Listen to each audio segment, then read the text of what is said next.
हमारी लाइफ बहुत इंटरेस्टिंग होती है। इसमें हमें कभी सुख तो कभी दुख देखने को मिलता है।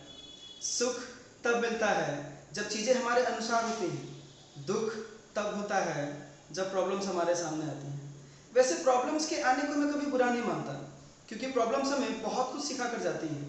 हमें इससे डरना या घबराना नहीं चाहिए, इसका डट कर मुकाबला करना चाहिए, इससे लड़ना चाहिए। प्रॉब्लम्स के खिलाफ इस लड़ाई में जो सबसे बड़ा हथियार है हमारा, वो है एजुकेशन। एजुकेशन के थ्रू ना हम अपने लाइफ के सारे प्रॉब्लम्स को दूर कर सकते हैं।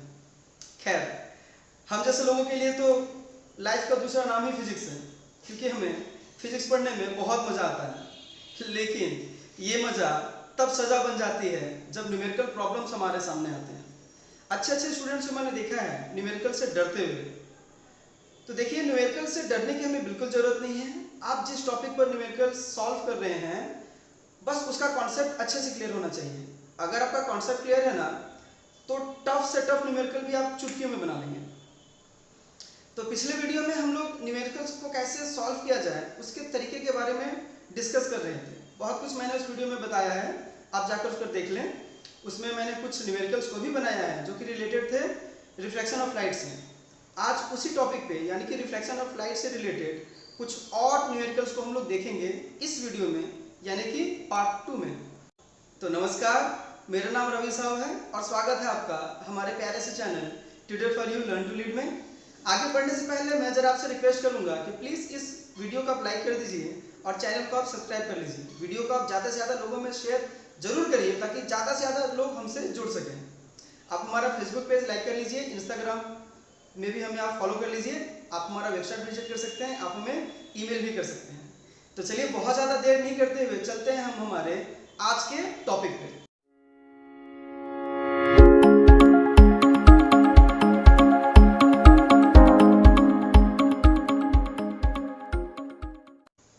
आज के न्यूमेरिकल्स आप पीछे बोर्ड पे देख पा रहे हैं। जो हमारा फर्स्ट न्यूमेरिकल है वो है find the critical angle for a glass water interface if refractive index of glass is 3/2 and that of water is 4/3। Glass and water का रिफ्रैक्टिव इंडेक्स गिवन है, हमसे पूछ रहा है क्रिटिकल एंगल। तो क्रिटिकल एंगल से रिलेटेड हमारा formula क्या है? हमारा फॉर्मूला है 1/sin c equal to mu. यहाँ c है हमारा क्रिटिकल एंगल और म्यू है रिलेटिव रिफ्रैक्टिव इंडेक्स। तो यहां हमें मिलेगा, इस म्यू के प्लेस पे हम क्या लिखेंगे? म्यू के प्लेस पे लिखेंगे WG, मतलब रिलेटिव रिफ्रैक्टिव इंडेक्स वाटर और ग्लास का। तो दैट इक्वल टू हो जाएगा हमारा mu G by mu W. तो यहां से हमें मिलेगा 1/sin c equal to mu G के प्लेस पे 3/2, जो कि हमारा गिवन है, ठीक है। और वाटर का कितना है? 4/3। ओके, ये सफिक्स में लिखेंगे हम लोग। ओके, तो यहां से हमें 1/sin c इक्वल टू क्या मिल रहा है? 9/8। ओके, तो हमारा sin c इक्वल टू क्या हो जाएगा? ये हमारा हो जाएगा 8/9। यहां से एंगल c इक्वल टू हमें मिलेगा sin इनवर्स 8/9। ओके, तो ये हो गया हमारा आंसर। अगर इसे और थोड़ा कैलकुलेट करके लिखें तो हमें मिलेगा 62 डिग्री 28 मिनट। तो ये है हमारा रिक्वायर्ड क्रिटिकल एंगल, ठीक है। बहुत ही इजी न्यूमेरिकल था ये। चलिए चलते हैं हम लोग सेकंड न्यूमेरिकल में। Calculate the critical angle for a glass air surface if a रे of light which is incident in air on the surface is deviated through 15 degree when its angle of incidence is 40 degree, ठीक है। तो देखिए यहाँ पर एक light है जो कि ग्लास एयर सरफेस से रिफ्लेक्ट हो रहा है, ठीक है ना। तो हमें इसका निकालना है क्रिटिकल एंगल फिर से। ओके, देखिए यहाँ पे गिवन क्या क्या है? यहाँ पे गिवन है I equal to, that means angle of incidence given है 40 डिग्री, और हमारा delta that means angle of deviation given है 15 डिग्री। तो हमें पता है I इक्वल टू होता है R प्लस डेल्टा। तो यहाँ से हमें R इक्वल टू क्या मिलेगा? I माइनस डेल्टा, ठीक है। जहाँ पे R है हमारा एंगल ऑफ रिफ्रैक्शन, ये हमें मिलेगा 40 degree minus 15 degree equal to 25 degree. तो एंगल ऑफ इंसिडेंस हमें पता है पहले से, एंगल ऑफ रिफ्लेक्शन भी हमारा यहाँ पे निकल चुका है। तो हम लोग यहाँ से निकालेंगे रिलेटिव रिफ्रैक्टिव इंडेक्स। तो म्यू इक्वल टू क्या होता है, sine I by sine R. Yes, according to Snell's law. Sine I का मतलब हो गया साइन 40 डिग्री और साइन आर का मतलब हो गया साइन 25 डिग्री। ठीक है। अब हमें क्या पता है, हमें पता है 1 by sine C equal to mu. ठीक है, यहां से साइन सी इक्वल टू क्या हो जाएगा, 1 बाई म्यू। ओके, यानी ये हो जाएगा हमारा sine 25 degree by sine 40 degree. ठीक है, तो हमें यहां से c इक्वल टू क्या मिलेगा, c इक्वल टू मिलेगा sine inverse sine 25 degree by sine 40 degree. ठीक है, इसे हम लोग कैलकुलेट करेंगे तो हमें मिलेगा 41.14 डिग्री। ये हो जाएगा हमारा आंसर। और अगर यहाँ पे सिंपली अगर पूछा जाता है कि रिफ्रैक्टिव इंडेक्स कितना है, रिलेटिव रिफ्रैक्टिव इंडेक्स कितना है, तो इसको हम लोग कैलकुलेट करके लिख लेते हैं। ये हमारा 1.5 हुआ था। ठीक है ना, तो बहुत इजी अगर मेरे को पूछा जाएगा तो यहाँ से रिलेटिव रिफ्रैक्टिव इंडेक्स पूछेगा। ठीक है, मल्टीपल चॉइस क्वेश्चन में आते हैं ये सब, तो हमारा 1.5 हो जाएगा। और अगर हम लोग सी निकालेंगे तो ये आएगा। ठीक है, अब क्वेश्चन नंबर 3 देख लेते हैं। What curvature must be given to the bounding surface of a refracting medium mu equal to 1.5 for the virtual image of an object in the adjacent medium mu equal to 1 at 10 cm to be formed at a distance of 40 cm। एक refracting surface है जिसका refractive index 1.5 है। ठीक है, वहां से 10 centimetre के distance पे हम लोग ऑब्जेक्ट रखते हैं, यानी कि हमारा ऑब्जेक्ट डिस्टेंस दे दिया है 10 सेंटीमीटर। तो क्या होता है, तो हमारा इमेज बनता है 40 सेंटीमीटर के डिस्टेंस पे। और वो इमेज कैसा बनता है, वो वर्चुअल इमेज बनता है हमारा। ठीक है, और ऑब्जेक्ट जिस मीडियम में रखा है उसका रिफ्रैक्टिव इंडेक्स है 1। तो हमें फाइंड आउट क्या करना है, हमें फाइंड आउट करना है curvature, that means radius of curvature. तो रिफ्रैक्टिंग सरफेस में हमने पढ़ा है स्फेरिकल रिफ्रैक्टिंग सरफेस, उससे रिलेटेड हमारा फॉर्मूला क्या है, उससे रिलेटेड फॉर्मूला है minus μ1 by u plus μ2 by v equal to μ2 minus μ1 by r। यहाँ गिवन क्या क्या है, यहाँ गिवन है μ1 इक्वल टू 1, हमारा इसमें μ1 क्या था जहाँ पे ऑब्जेक्ट था जिस मीडियम में। μ2 क्या है, μ2 है सरफेस का रिफ्रैक्टिव इंडेक्स जो कि कितना गिवन है, जो कि गिवन है 1.5। ओके, अच्छा ऑब्जेक्ट डिस्टेंस भी गिवन है, वो कितना है, वो गिवन है हमारा 10 सेंटीमीटर। अच्छा अब देखिए, ये रिफ्रैक्टिंग सरफेस है, कॉन्वेक्स है या कॉनकेव है वो बात की बात है। ठीक है ना, यहाँ दिया हुआ नहीं है कि कॉन्वेक्स है या कॉनकेव है।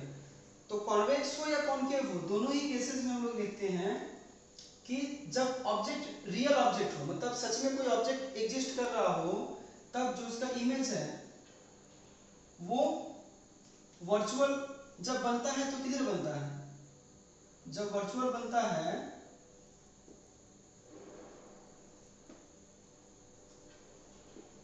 हमारा तो वो इस तरफ ही बनता है। ठीक है, देखिए रे जिस तरफ जा रहा है उधर कभी भी वर्चुअल इमेज नहीं बनता है, उसको ऑपोजिट साइड में ही बनता है हमारा इमेज, वर्चुअल इमेज। ओके, तो हम लोग देखते हैं स्फेरिकल रिफ्रैक्टिंग सरफेस के केसेस में कि ऑब्जेक्ट अगर रियल हो और इमेज अगर वर्चुअल हो तो जो हमारा इमेज डिस्टेंस है वो क्या होता है, वो नेगेटिव होता है। हम लोग स्फेरिकल रिफ्रैक्टिंग सरफेस जब भी लेते हैं तो उससे रिलेटेड साइन कन्वेंशन भी हमें फॉलो करना पड़ता है। तो साइन कन्वेंशन क्या है, साइन कन्वेंशन है कि ऑब्जेक्ट डिस्टेंस या इमेज डिस्टेंस या रेडियस ऑफ कर्वेचर, किसी को भी हम लोग जब मेजर करेंगे तो उससे हम लोग पोल से लेंगे। ठीक है, पोल से सेंटर के का जो डिस्टेंस होता है वो हमारा रेडियस ऑफ कर्वेचर होता है, ये वाला। ठीक है, पोल से जो ऑब्जेक्ट का डिस्टेंस होता है उसको बोलते हैं ऑब्जेक्ट डिस्टेंस, और पोल से जो इमेज का डिस्टेंस होता है उसको हम लोग बोलते हैं इमेज डिस्टेंस। और क्या था इसके साइन कन्वेंशन में कि इंसिडेंट रे मतलब रे जिधर इंसिडेंट हो रहा है, जिधर जा रहा है उस तरफ हम लोग कोई भी मेजरमेंट लेंगे तो वो पॉजिटिव होगा, और उसके ऑपोजिट साइड में लेंगे तो वो नेगेटिव होगा। जिस तरफ रे जा रहा है उस तरफ अगर हम लोग कोई भी मेजरमेंट लेंगे तो वो हमारा पॉजिटिव होगा, और उसके ऑपोजिट में लेंगे तो नेगेटिव होगा। ये था हमारा साइन कन्वेंशन, ठीक है ना। तो उस साइन कन्वेंशन को अगर हम लोग फॉलो करें तो हमें ऑब्जेक्ट डिस्टेंस कहाँ मिल रहा है? ऑब्जेक्ट डिस्टेंस मिल रहा है इस तरफ, पोल के इस तरफ, यानी कि जिधर रे इंसिडेंट हो रहा है उसके ऑपोजिट में। तो इसीलिए हमारा ये जो u है यानी ऑब्जेक्ट डिस्टेंस है वो हो जाएगा नेगेटिव, ठीक है। और v था हमारा इमेज डिस्टेंस, तो इमेज डिस्टेंस भी यहाँ पर इसी तरफ है, तो ये हो जाएगा -40 सेंटीमीटर। ओके, हमें फाइंड आउट करना है radius of curvature, that means this r। Okay, तो चलिए फटाफट हम लोग वैल्यू पुट करते हैं। बहुत ही इजी न्यूमेरिकल है, सिर्फ वैल्यू पुट करना है हमें। तो ये हो जाएगा -μ1, μ1 के प्लेस पे लिखेंगे हम लोग 1, ओके। u के प्लेस पे हम लोग लिखेंगे -10 प्लस μ2 के प्लेस पे 1.5 और v के प्लेस पे -40 equal to 1.5 minus 1 divided by r, और ये माइनस माइनस हो जाएगा इधर पॉजिटिव, तो 1/10 प्लस इस 1.5 को हम लोग 3/2 लिख सकते हैं, तो 2 नीचे जाएगा तो 40 बन जाएगा 80, और इधर में क्या मिलेगा 0.5/r। ओके, अब ये हमारा हो जाएगा 1/80, तो ये हो जाएगा 8 + 3 इक्वल टू, माफ कीजिएगा यहाँ माइनस होगा क्योंकि ये नेगेटिव इसको नेगेटिव कर देगा, तो 8 - 3/80 इक्वल टू 0.5 को हम लोग 1/2 लिख सकते हैं, तो ये हमारा हो जाएगा 1/2r। अब यहाँ से हमें क्या मिलेगा? यहाँ से मिलेगा 5/80 इक्वल टू 1/2r। 2 से 80 को हम लोग काटेंगे तो 40 मिलेगा, फिर 40 से 5 को हम लोग जब कैंसिल करेंगे तो 8 मिलेगा, तो यहाँ से हमें r इक्वल टू मिल गया है 8 सेंटीमीटर। ओके, तो ये था हमारा रेडियस ऑफ कर्वेचर। चलिए अब देखते हैं क्वेश्चन नंबर 4 को। क्वेश्चन नंबर 4 बोल रहा है a beam of light strikes a glass sphere of 20 cm diameter converging towards a point 40 cm behind the pole of the spherical surface. Find the position of the image if the refractive index of the glass is 1.5. बोल रहा है कि एक glass का sphere है, okay, एक second, ये एक ग्लास का स्फीयर है, ठीक है, ग्लास स्फीयर है एक, ओके। इसका डायमीटर है हमारा 20 सेंटीमीटर, डायमीटर है 20 सेंटीमीटर, ठीक है। अब क्या हो रहा है, एक बीम यहाँ पर आके इंसिडेंट हो रहा है, कहाँ से आ रहा है पता नहीं, एक बीम आकर के इंसिडेंट हो रहा है और वो इमेज बना रहा है, ठीक है। इसको हम लोग आगे बढ़ा देंगे लाइन को। अब देखिए, यानी कि हमारा इमेज यहाँ पे बन रहा है, तो इमेज तो यहाँ पे बन रहा है,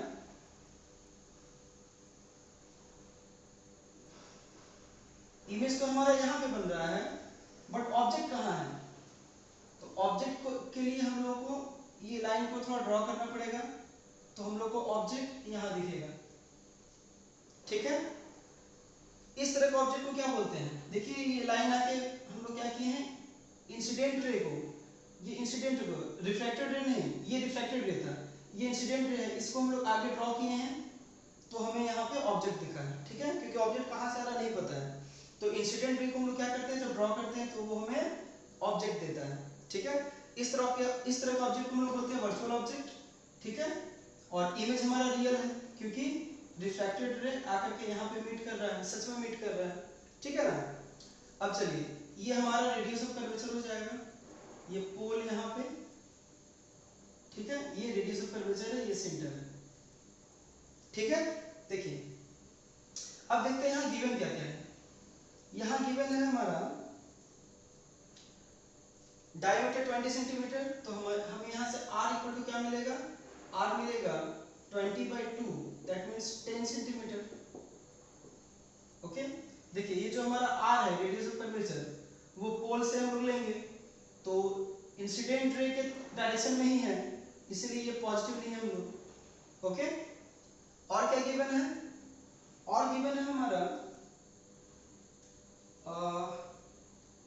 ऑब्जेक्ट डिस्टेंस 40 सेंटीमीटर। ये जो वर्चुअल ऑब्जेक्ट बन रहा है, इसका पोल से डिस्टेंस कितना है, 40 सेंटीमीटर। देखिए अगेन ऑब्जेक्ट किस तरफ है, जिस तरफ रे इंसिडेंट हो रहा है, तो हमारा u यानी कि ऑब्जेक्ट डिस्टेंस भी क्या हो जाएगा, plus 40 centimetre. Okay, r given है, u गिवन है। अच्छा, μ2 हमारा गिवन है, वो है 1.5। μ1 के बारे में कुछ नहीं बोला है, मतलब नहीं बताया है कि उसको हम लोग, इस स्फीयर को हम लोग कहाँ रखे हैं, वाटर में रखे हैं या ऑयल में रखे हैं। ठीक है, जब कुछ नहीं बोला जाए तो समझ लीजिए कि ये जो स्फीयर है हमारा वो एयर में है, यानी कि ऑब्जेक्ट जहाँ है वो कौन सा मीडियम है, वो एयर है। तो हम लोग अपने मन से यहाँ पे रिफ्रैक्टिव इंडेक्स को 1 ले लेंगे। ओके, μ1 हम लोग ले लेंगे 1। तो चलिए इसको फॉर्मूला में पुट करते हैं, minus μ1 by u plus μ2 by v equal to μ2 minus μ1 by r। ये है हमारा फॉर्मूला। μ1 के प्लेस पे 1, u के प्लेस पे 40, μ2 के प्लेस पे 1.5। तो हमें यहाँ से क्या मिलेगा, ये हमारा हो जाएगा माइनस 1/40 को उस तरफ लेके जाएंगे। अच्छा, r के प्लेस पे 10 है। अब देखिए इस 1.5 को हम लोग 3/2 लिख सकते हैं, तो ये हो जाएगा 3/2v इक्वल टू 0.5/10 प्लस 1/40। ठीक है, इस 0.5 को अगर 1/2 लिखें तो ये क्या हो जाएगा, ये हो जाएगा 1/20। ओके, चलिए तो 3/2v इक्वल टू हमें क्या मिलेगा, इक्वल टू हमें मिलेगा यहाँ से, ये हमारा हो जाएगा 40 है तो एलसीएम 40 हो जाएगा, यहाँ पे 2 + 1 दैट मीन्स 3। तो 3/2v इक्वल टू हमें मिला 3/40। ठीक है, ये 3 से 3 होगा कैंसिल, 2 से 40 कैंसिल होगा, 20 आएगा। तो हमें यहाँ से v इक्वल टू क्या मिल रहा है, तो हमें यहाँ से v इक्वल टू मिलेगा 20 सेंटीमीटर, और ये पॉजिटिव मिला है। देखिए हमें एक्सप्रेशन पॉजिटिव मिला है, यानी कि इमेज इस तरफ बन रहा है, और कहाँ बन रहा है, वो बन रहा है 20 सेंटीमीटर के डिस्टेंस में, और 20 सेंटीमीटर हमारा क्या है, डायमीटर है, यानी कि हमें इमेज यहाँ मिलेगा। ओके, ये जो हमारा स्फीयर है, यहाँ पे हमारा ऑब्जेक्ट बनता हुआ दिख रहा है, मतलब अदर साइड, उस स्फीयर के अदर साइड में हमें इमेज यहाँ बनता हुआ दिख रहा है। ठीक है, अब क्वेश्चन नंबर 5 को देख लेते हैं। A spherical surface of radius of curvature r separates air mu equal to 1 from glass mu equal to 1.5. The center of curvature is in the glass. A point object P placed in air is found to have a real image Q in the glass. The line PQ cuts the surface at a point O and PO equal to OQ. Find the distance of the object from the surface. Diagram से related question है, एक बार इसका diagram बना लेते हैं, उसके बाद समझते हैं कि क्वेश्चन क्या बोल रहा है। एक सरफेस है, ग्लास सरफेस, ओके, स्फीयर है, स्फेरिकल सरफेस है, इसका रेडियस ऑफ कर्वेचर है r। चलिए हम लोग एक प्रिंसिपल एक्सिस यहाँ बना लेते हैं, ये इसका O है। ठीक है, इसका रेडियस ऑफ कर्वेचर कितना है, वो है r। ओके, अच्छा, म्यू दे दिया है, एयर का म्यू दे दिया है 1, और ग्लास का यानी हमारा μ1 इक्वल टू 1 दे दिया है, और μ2 ग्लास का जो रिफ्रैक्टिव इंडेक्स है वो दे दिया है 1.5। Okay, now a point object P placed in air, air में एक पॉइंट है P। ठीक है, in air is found to have a real image Q in the glass, इसका एक रियल इमेज बन रहा है, सपोज कि इसका इमेज यहाँ बन रहा है क्यू पे, ठीक है, in the class the line P Q, यानी ये वाला लाइन, ये जो लाइन हमारा पी क्यू है, ये लाइन यानी एक्चुअली हमारा प्रिंसिपल एक्सिस, वो क्या कर रहा है, कट्स द सरफेस, वो सरफेस को ओ पॉइंट पे काट रहा है। तो चलिए इसका नाम सी रख देते हैं। वो हमें ओ पॉइंट पे क्या कर रहा है, इसको कट कर रहा है सच दैट, अच्छा, and PO equal to O Q, तो ये जो हमारा PO है वो ओ क्यू के बराबर है। तब तो सिंपल सा हो गया ना, हमारा U है वो V के बराबर है। PO, O क्या है, देखिए ये स्फीयर को जहाँ कट कर रहा है, जहाँ स्फीयर को कट करता है प्रिंसिपल एक्सिस, वही तो हमारा पोल होता है। तो पोल से इमेज का डिस्टेंस हो गया हमारा OP, ठीक है ना, OP, और ये जो हमारा पोल से Q का डिस्टेंस हो गया वो हो गया OQ, यानी ऑब्जेक्ट डिस्टेंस और इमेज डिस्टेंस दोनों को यहाँ पर इक्वल बताया है। Find the distance of the object from the surface. Okay, तो हमें OP यहाँ से फाइंड आउट करने बोल रहा है। चलिए इस डिस्टेंस को हम लोग ले लेते हैं x, ठीक है, ये जो PQ है, PO इक्वल टू OQ है, PO इक्वल टू OQ, इसको हम लोग मान लेते हैं x, ठीक है।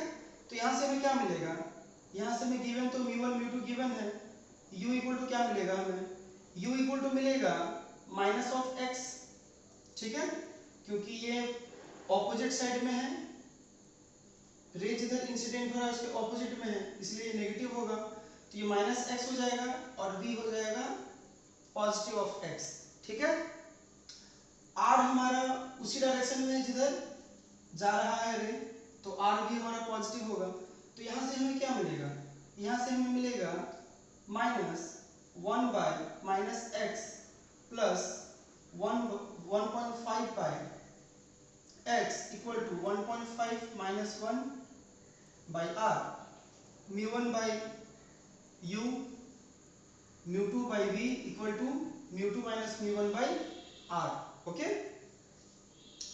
तो यहाँ से हमें क्या मिलेगा, ये माइनस माइनस इसको पॉजिटिव कर देगा, तो ये हो जाएगा 1 बाई एक्स प्लस ये 3 बाई 2x इक्वल टू, यहाँ हमें मिलेगा 0.5 बाई r।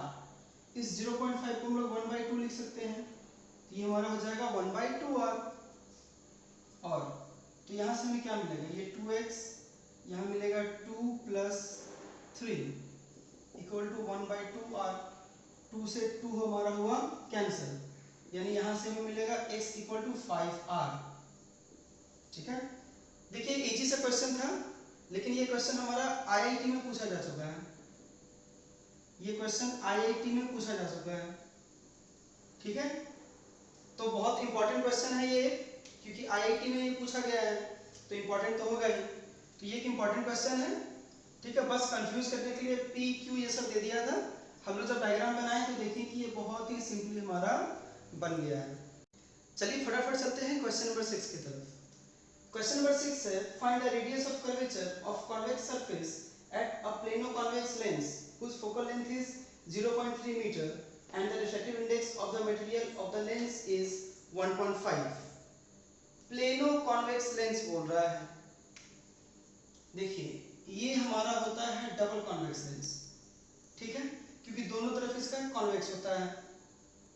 प्लेनो कॉन्वेक्स कैसा होता है, प्लेनो कॉन्वेक्स होता है ऐसा,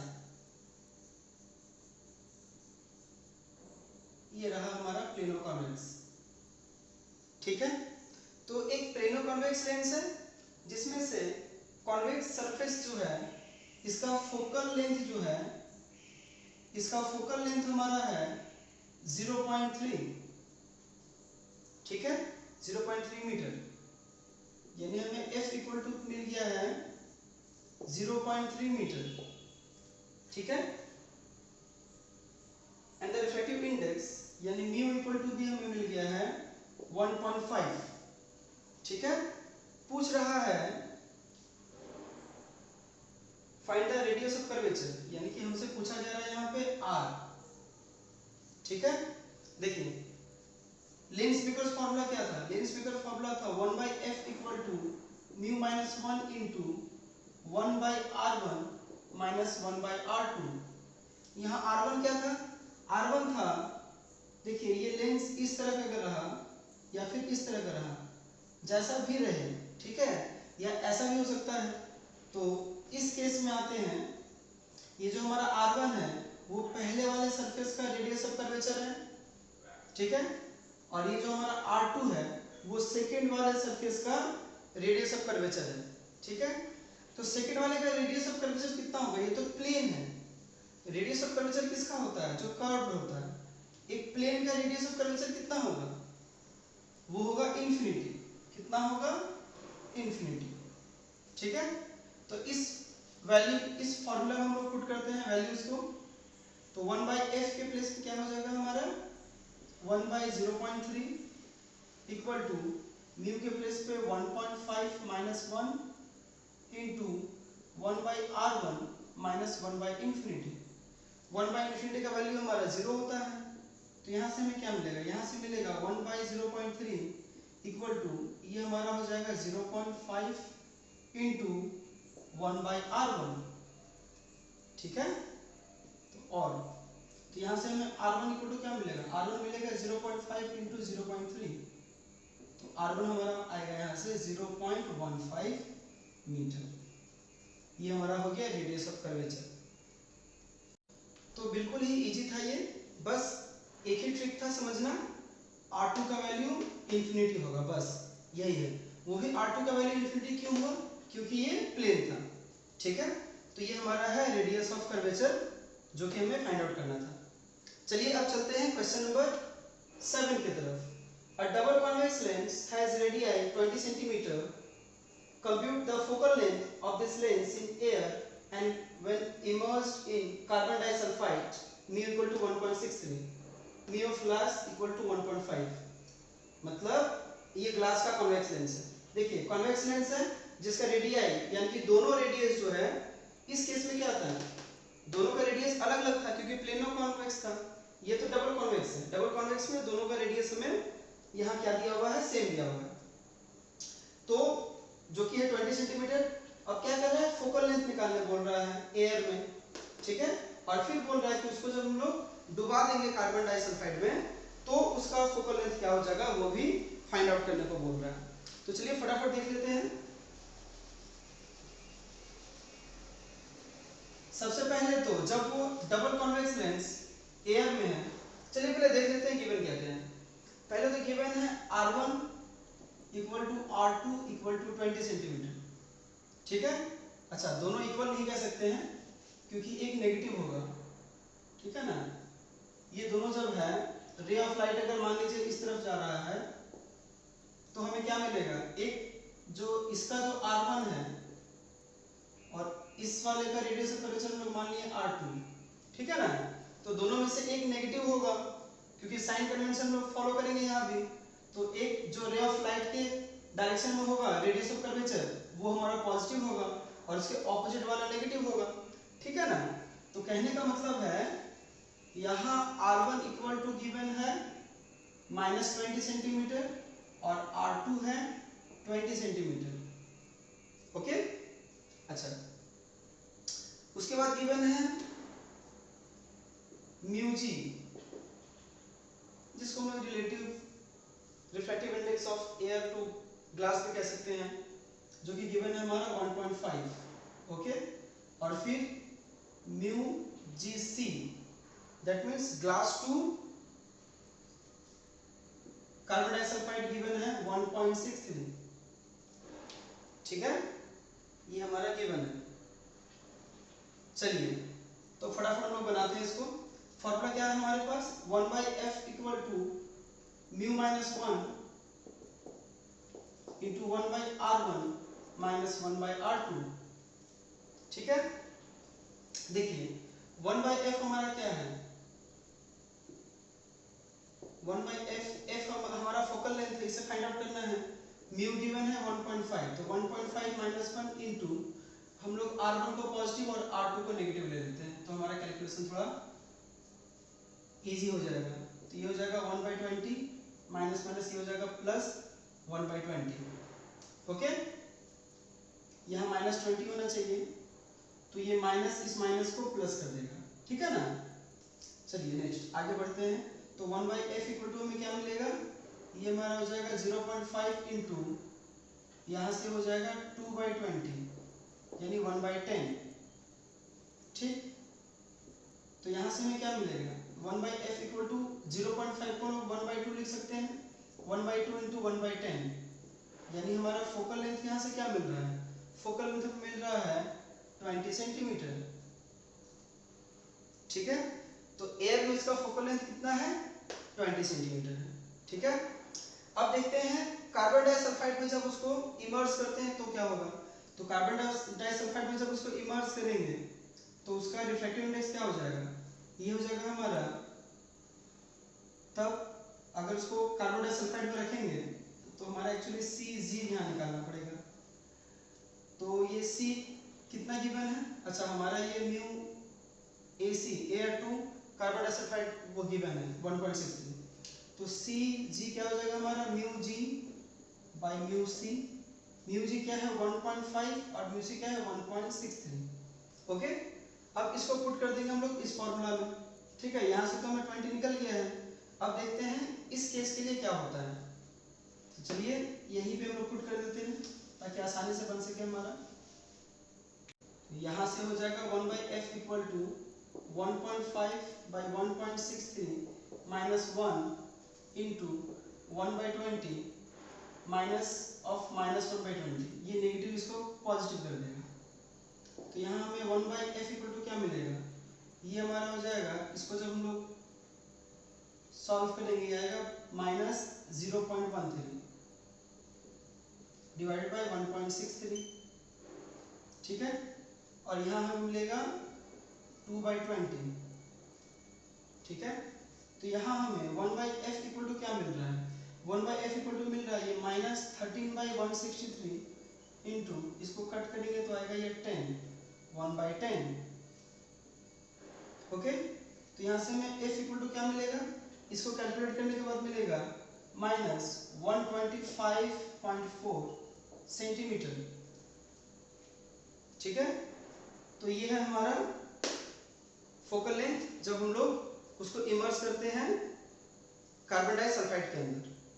अब बारी है हमारे आखिरी न्यूमेरिकल की, जो कि है explain what happens when a convex lens of mu 1.5 is immersed into a liquid of mu 1.3।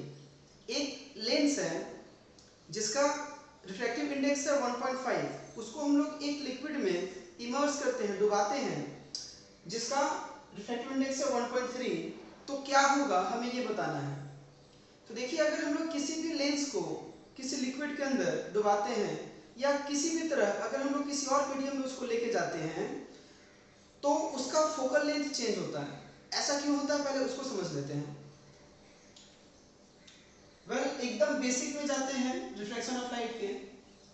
जब कोई रे ऑफ लाइट इंसिडेंट होता है किसी दूसरे मीडियम के सरफेस पे, तो हमें पता है कि क्या होता है, वो अपने पाथ से डेविएट होता है। रे ऑफ लाइट अपने पाथ से डेविएट हो जाता है। ठीक है, या तो वो दूर हट जाता है नॉर्मल से, या तो नॉर्मल की तरफ झुक जाता है। ये डिपेंड करता है मीडियम के ऊपर। तो ये कितना डेविएट होगा, ये किस पे डिपेंड करता है, ये डिपेंड करता है इस रे की वेवलेंथ पे। ठीक है, और मीडियम के रिलेटिव रिफ्रैक्टिव इंडेक्स पे, मतलब जिस मीडियम से वो आ रहा है और जिस मीडियम में जा रहा है, उन दोनों के रिलेटिव रिफ्रैक्टिव इंडेक्स पे डिपेंड करता है कि वो कितना डेविएट होगा अपने पाथ से। तो देखिए, अगर हम लोग एक लेंस को एक मीडियम से दूसरे मीडियम में लेके जाएंगे तो उसका रिलेटिव रिफ्रैक्टिव इंडेक्स चेंज हो जाएगा, होगा ना। तो ऐसे में क्या होगा, जो रे ऑफ लाइट उस लेंस पे इंसिडेंट होगा वो अलग तरीके से डेविएट होगा, या तो वो ज्यादा डेविएट होगा या तो कम होगा। ठीक है ना, उसका deviation, angle of deviation change होगा। ठीक है, तो सपोज कि ये एक लेंस है, कॉन्वेक्स लेंस हमने ले लिया है। ठीक है, अगर ray of light principal axis के पैरेलल आए तो ये क्या करता है, ये फोकस पे उसको कन्वर्ट्स कर देता है, यानी मिला देता है लाकर।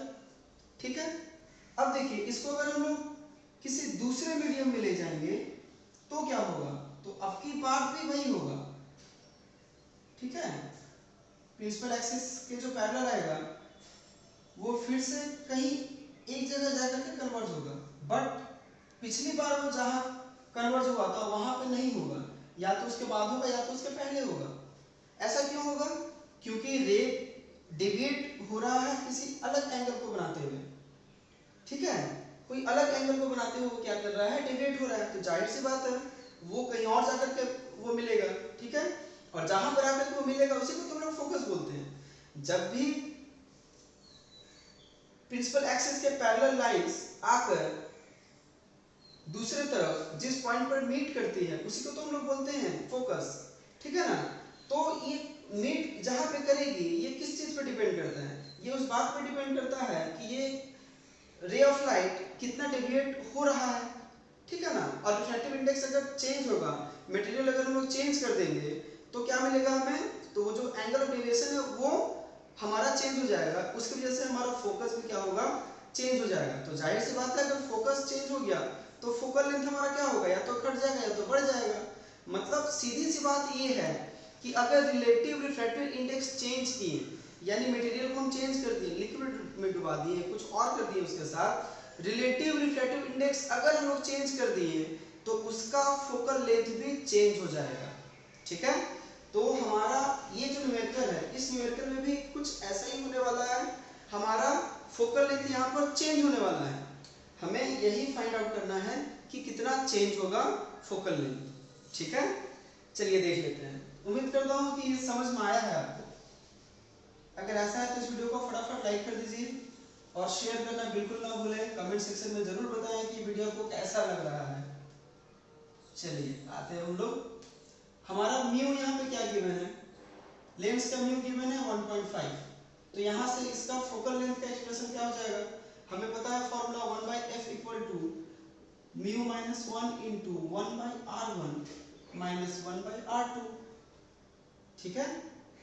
तो यहाँ से 1/f इक्वल टू क्या हो जाएगा, ये 1.5 minus 1 into 1/r1 minus 1/r2, तो यहाँ से हमें 1/f इक्वल टू मिलेगा 0.5 इंटू 1/r1 माइनस 1/r2। यहाँ से हम निकालेंगे 1/r1 माइनस 1/r2 का वैल्यू, जो कि आएगा हमारा 1/0.5 इंटू f। इसको अगर हम लोग डेसिमल को हम लोग रिमूव करें तो ये हमारा होगा 1/2 इसके प्लेस में, यानी ये हो जाएगा 2/f। ओके, अब देखिए, अब जब इस लेंस को हम लोग, ये एक्सप्रेशन किसके लिए था, ये था सिंपली जब वो लेंस एयर में है, ठीक है, किसी भी चीज के अंदर इसको हम लोग इमर्स नहीं किए तब। अब जब इसको लिक्विड में इमर्स कर देंगे तो रिलेटिव रिफ्रैक्टिव इंडेक्स हमारा चेंज हो जाएगा। तो न्यू रिलेटिव रिफ्रैक्टिव इंडेक्स हमारा क्या आएगा, वो हमारा हो जाएगा 1.5 डिवाइडेड बाय 1.3, ठीक है। देखिए रिलेटिव रिफ्रैक्टिव इंडेक्स कैसे निकलता है, तो जिस मीडियम में जा रहा है उसका एब्सोल्यूट रिफ्रैक्टिव इंडेक्स और जिस मीडियम से वो आ रहा है उसका एब्सोल्यूट रिफ्रैक्टिव इंडेक्स। अब ये एब्सोल्यूट रिफ्रैक्टिव इंडेक्स क्या है, एब्सोल्यूट रिफ्रैक्टिव इंडेक्स होता है एयर के साथ उस मीडियम का रिलेटिव रिफ्रैक्टिव इंडेक्स, यानी एयर के साथ किसी का रिफ्रैक्टिव इंडेक्स अगर हम लोग निकालेंगे रिलेटिव रिफ्रैक्टिव इंडेक्स, उसको हम लोग बोलेंगे एब्सोल्यूट रिफ्रैक्टिव इंडेक्स। यहाँ पर जो गिवन है ये एब्सोल्यूट रिफ्रैक्टिव इंडेक्स ही गिवन है। सिर्फ अगर म्यू लिख दें तो आप समझ जाइएगा कि एयर के रिस्पेक्ट में रिलेटिव रिफ्रैक्टिव इंडेक्स दिया हुआ है, जिसको हम लोग एब्सोल्यूट रिफ्रैक्टिव इंडेक्स कहते हैं, ठीक है। चलिए, तो ये हमारा हो जाएगा, ये जो कि हमारा आएगा 15/13, ठीक है। तो हमारा न्यू फोकल लेंथ हम लोग मान लेते हैं f डैश, तो ये क्या हो जाएगा, ये हो जाएगा mu dash minus 1 into 1/r1 minus 1/r2। अच्छा, ये 1 माइनस r1 और 1/r2 क्या है, ये हमारा रेडियस ऑफ कर्वेचर है लेंस का, ठीक है ना। बताने की जरूरत नहीं है, फिर भी मैंने एक बार बता दिया, आप लोग ऑलरेडी स्मार्ट हो, I know. 1/f dash equal to क्या हो जाएगा, यहाँ पर हम लोग लिख देंगे 15/13 माइनस 1, और ये 1/r1 माइनस 1/r2 के प्लेस पे 2/f लिख देंगे, तो क्या होगा, तो यहाँ से हमें मिलेगा 1/f1 इक्वल टू, ये हमारा हो जाएगा 2/13 इंटू 2/f। ठीक है, चलिए इसको ऊपर लिख लेते हैं, आप कंटिन्यू कर लेते हैं ऊपर। तो हमारा यहाँ से 1/f1 equal to f dash equal to हमें क्या मिलेगा, ये हमें मिलेगा 4/13f। ठीक है, तो f डैश इक्वल टू क्या मिलेगा हमें 13/4 इंटू f, जो कि हमें मिलेगा 3.25f। ओके, तो यानी कि हमारा ये जो न्यू फोकल लेंथ है वो पहले वाले फोकल लेंथ का 3.25 टाइम्स ज़्यादा हो जाएगा अगर हम लोग इसे उस लिक्विड के अंदर इमर्स करेंगे। तो आज के लिए बस इतना ही। आज हमने टोटल 8 न्यूमेरिकल्स को सॉल्व किया। उम्मीद करता हूँ कि सारे के सारे आपको समझ में आ गए होंगे कि कैसे सॉल्व हुए हैं। अगर ऐसा है तो प्लीज़ इस वीडियो को आप लाइक कर दीजिए और कमेंट सेक्शन में बताइए कि ये वीडियो आपको कैसा लगा। ज़्यादा से ज़्यादा लोगों में इस वीडियो को आप शेयर जरूर करिए ताकि ज़्यादा से ज़्यादा लोग हमसे जुड़ पाएँ। चैनल को आपने अगर सब्सक्राइब नहीं किया है तो प्लीज़ सब्सक्राइब कर लीजिए। नीचे रेड कलर का बटन दबाइए, उसके बाद बेल आइकन प्रेस करिए, फिर ऑल का ऑप्शन आप सेलेक्ट कर लीजिए। अगर कुछ रह गया हो, कोई प्रॉब्लम हो रही हो समझने में, कहीं पर कुछ न्यूमेरिकल्स आपको और चाहिए हो, या फिर कोई शिकायत हो या सुझाव हो, तो आप हमें कमेंट सेक्शन में वो भी जरूर बताएं। या फिर ज़्यादा हेल्प चाहिए तो ये हमारा व्हाट्सएप नंबर है, इस पर आप हमसे कांटेक्ट कर सकते हैं। इस वीडियो को आपने अंत तक देखा है, इसके लिए आपका बहुत बहुत धन्यवाद। मिलता हूँ आपसे किसी अगले यूजफुल वीडियो में, तब तक के लिए नमस्कार।